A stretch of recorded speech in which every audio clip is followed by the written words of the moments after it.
chacune.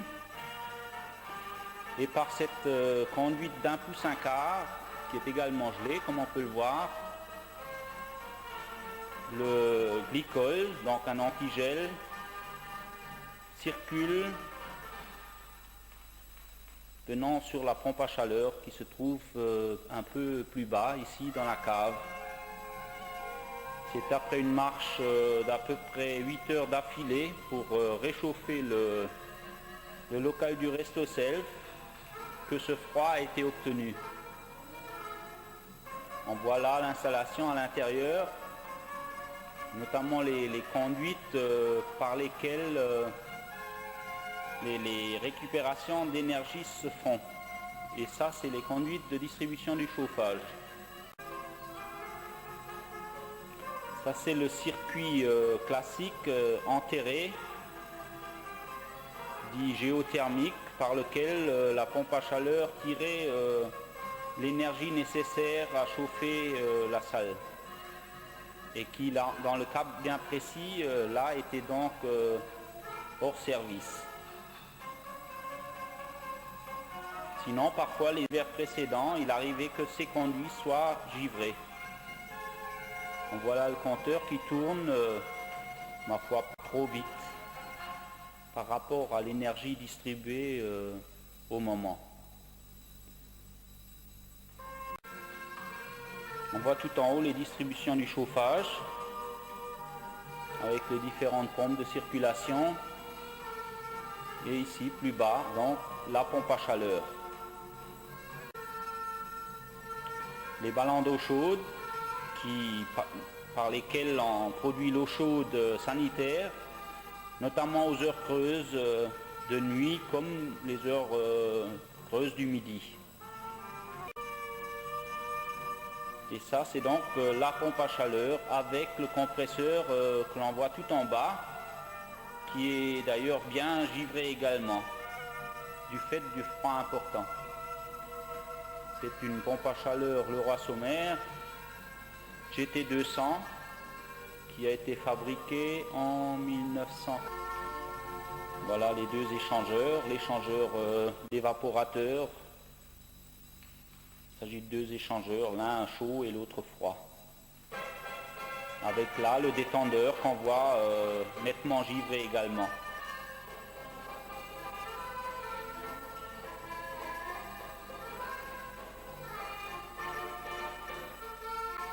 Voilà maintenant au fond des champs magnétiques qui brouillent légèrement l'image sur le magnétoscope.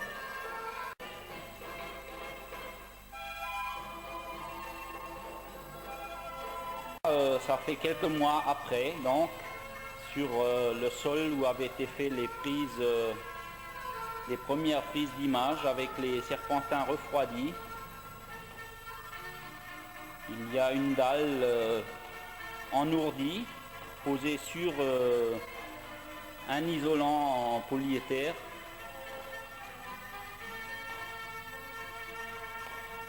Ensuite une nouvelle couche d'isolant, puis deux couches de 50 mm de polystyrène, puis une couche de polyane, un treillis soudé sur lequel a été fixé les différents circuits en tube plastique polybutylène.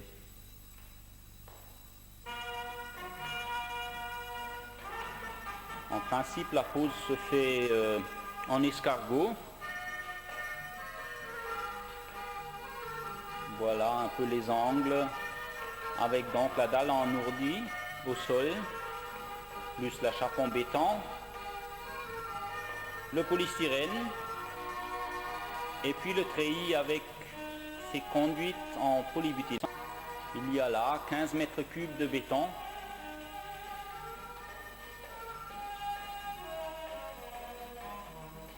Vous pouvez voir que bien sec déjà, cela fait une patinoire, mais sans glace.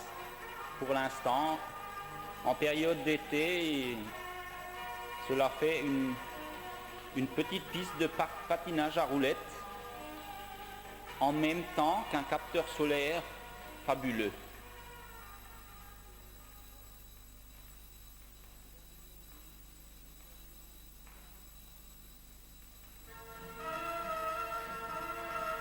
En effet, l'ensemble du volume prend une certaine température qui en est extraite la nuit par la pompe à chaleur. On voit toujours ici les départs de ces fameux...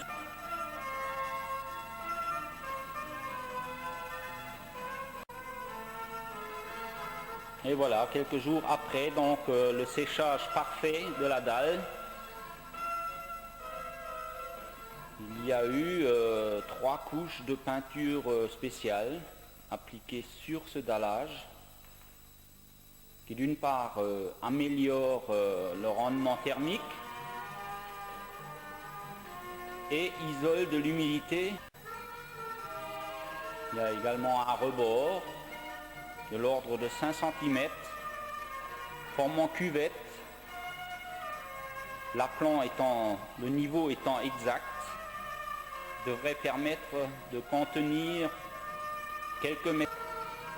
Il faudra attendre les mois d'hiver maintenant pour les essais complémentaires. Nous sommes maintenant au mois d'août 82. Il fait très chaud.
la rue de l'Hôpital à Carlin.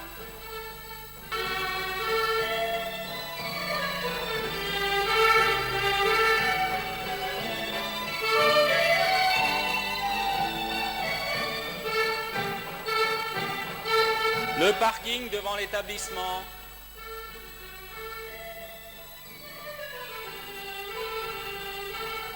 Avec au centre une croix de Lorraine en acier de 30 mètres de hauteur.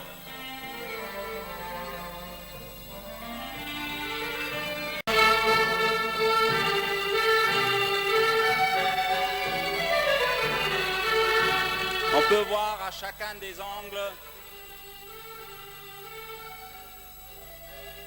un mât complémentaire portant les inscriptions des 4 départements formant la région Lorraine. Nous avons vu tout à l'heure les Vosges. Là, c'est au 54, la Meurthe-et-Moselle.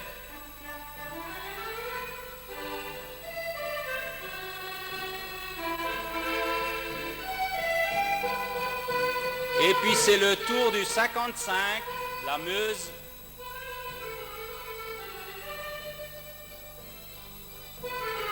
Et